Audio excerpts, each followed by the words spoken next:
ସମସ୍ତଙ୍କୁ ମୋର ଶୁଭ ସକାଳ। ଶନିବାର ଅଫିସ୍ ଛୁଟି ଥିଲା ବୋଲି ମୁଁ ଆଉ ଆମ ସାଙ୍ଗ ବାହାରିଲୁ ବୁଲି। କେଉଁଠିକୁ ଯାଉଛେ କହିବିନି ଖୁଲି। ପିଲାବେଳେ ଆପଣମାନେ ଖାଇଥିବେ କରବଙ୍ଗା, ହେଲେ ଏଇଟା କରବଙ୍ଗା ନୁହେଁ, ଏଇଟା ହେଉଛି କରମାଙ୍ଗଲା ଛକ ବାଙ୍ଗାଲୋର। ଉବରରେ ବୁକ୍ କଲୁ ଅଟୋ ଏବଂ ଉଠେଇଲୁ ରାସ୍ତା ସାଇଡ୍ ବିଲ୍ଡିଂର କିଛି ଫଟୋ। ବାଙ୍ଗାଲୋରରେ ସମସ୍ତଙ୍କ ଥାଏ ବହୁତ କାମ, ତେଣୁ ସବୁବେଳେ ହୁଏ ଟ୍ରାଫିକ୍ ଜାମ୍। ସକାଳେ ଆଜି ମୁଁ ଖାଇଥିଲି ମୁଢ଼ି, ତେଣୁ ଅଟୋ ଚାଲିଲା ଆଗକୁ ମାଡ଼ି। ଶେଷରେ ଘଟିଲା ଆମ ଅପେକ୍ଷାର ଅନ୍ତ। ପରିବେଶ ଚାରିଆଡ଼େ ଥିଲା ଏଠି ଶାନ୍ତ।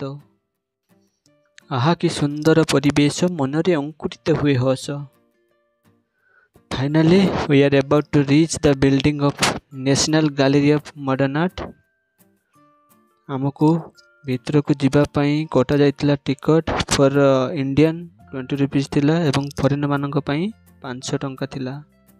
ଭିତରେ ଏଲାଉ ନଥିଲା ଉଠିବାକୁ ଭିଡ଼ିଓ, କହିଲେ ଏଟା ନୁହେଁ ଷ୍ଟୁଡ଼ିଓ, ତେଣୁ ଆମେ ଉଠେଇଲୁ କିଛି ଫଟୋ। ଏଇସବୁ ଆର୍ଟ ଦେଖି ଉଡ଼ିଗଲା ଆମ ହୁସ୍। ଏସବୁ ଆର୍ଟ କେବଳ ଜଣଙ୍କର, ସେ ହେଉଛନ୍ତି ଆମ ପ୍ରିୟ ନନ୍ଦଲାଲ ବୋଷ।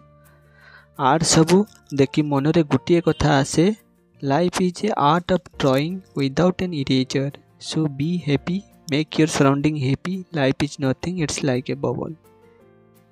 Thank you.